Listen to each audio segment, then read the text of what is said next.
Susunod natin, guess what? Magaling na abogado na naman!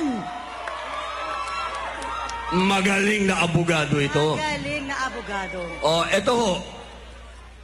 Pakinggan po natin siya kapag nagsalita. Sapagkat sa kanyang malalim na kaalaman sa paggogobyerno, kilala na po niya ang sistemang ito. Bawat sasabihin nito, namnamin natin. Hindi po personal ang sasabihin nito. Hindi. Ang sasabihin niya, lahat ng nakita niya. So, pwede ba nating sabihin parang whistleblower? Mga kababayan, ito na po ang ating susunod na kandidato, Attorney Vic Rodriguez! Meron lang isang tao na gusto ko sa Senado. Talagang totoo yan galing sa puso ko. Kasi kilala ko, mahusay, magaling si Vic Rodriguez. Huwag ninyong kalimutan. Vic Rodriguez, walang talo, matalino, mabait, at honest. Iboto, Senator Vic Rodriguez, number 56. Attorney Vic Rodriguez, Attorney Vic Rodriguez. Vic Rodriguez, walang talo, matalino, mabait, at honest. Iboto, Senator Vic Rodriguez, number 56. Magandang gabi sa ating lahat. Bago ko po ibigay ang aking mensahe sa ating ginagawang meeting de Banse, let me take this opportunity na pasalamatan kayong lahat. 2 araw mula ngayon ay tapos na ang kampanya. Kukunin ko ang pagkakataong ito, pasalamatan kayong lahat.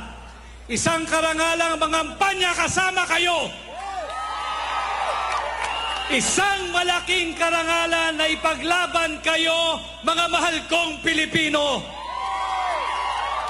Isang malaking karangalan na ipaglaban ang kalayaan at soberanya ng ating bansa. At ngayong gabi, tanggapin ninyo ang aking taus-pusong pasasalamat, Luzon, Visayas, Mindanao, at sa lahat ng Pilipino saan mang panig ng mundo.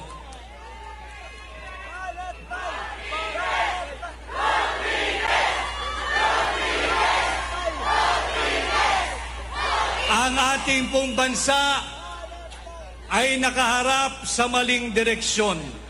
Maling direksyon ang tinatahak ng kasalukuyang administrasyon. At hindi natin maaasahan na tayo'y mapupunta at makakarating sa ating destinasyon kung mali ang ating tinatahak na landas. Isinuko ang ating soberanya. Nasaksihan natin lahat, pati ang mga kasamahan nating magigiting na miyembro ng pambansang pulisya na naririto ngayong gabi. Nakita natin kung paano pinagkanulo ang kapwa natin Pilipino at ginawang mistulang handog sa kamay na naglalaway na banyaga dyan sa ICC. Nanganganib ang ating demokrasya. Ibinoto, ipinahiram ng sagradong mandato at boto ng 32 milyong Pilipino. Subalit kasalukuyang pinagtatangka ang nakawin ng iilang elitistang kongresista ang posisyon ng pangalawang Pangulo. Papayag ba kayo niyan?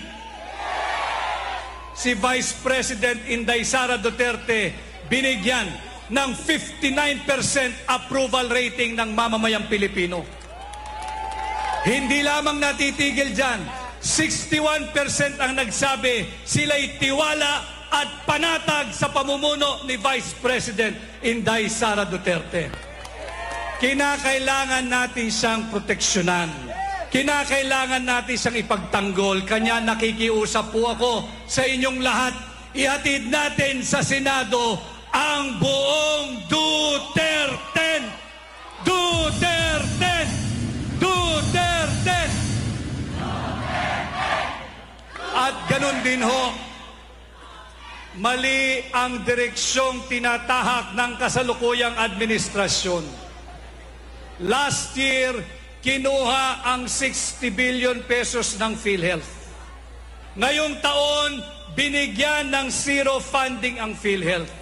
Ito ay sa kabila na nalalaman nila na karamihan sa ating mga Pilipino, kasama kayo, kasama ako, karamihan sa atin, we are just one hospital bill away from poverty.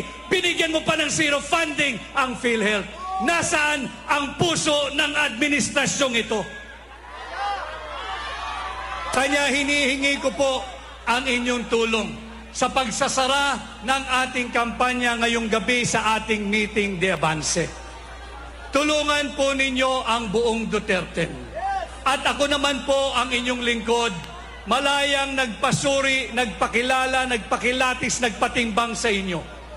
At kung sakasakali sa ginamit ninyong panukat at panimbang, ako ay pasado, sana ho ay mapahiram ninyo ako ng inyong sagradong tiwala, sagradong mandato at sagradong boto bilang senador ninyo pagdating ng May 12, 2025. Muli ho, sa aking pagsasara, tanggapin po muli ninyo from the bottom of my heart, maraming salamat, maraming salamat, maraming salamat.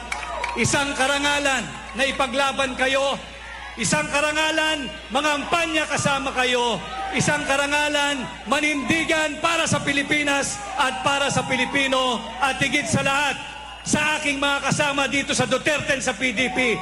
Salamat, brothers. Isang karangalan na tayo nagsama-sama ngayong halalan, at dali ninyo ang buong Duterte sa Senado. Ako po muli, si Atty. Vic Rodriguez, number 56 sa balota, Pilipino, abogado, maisog,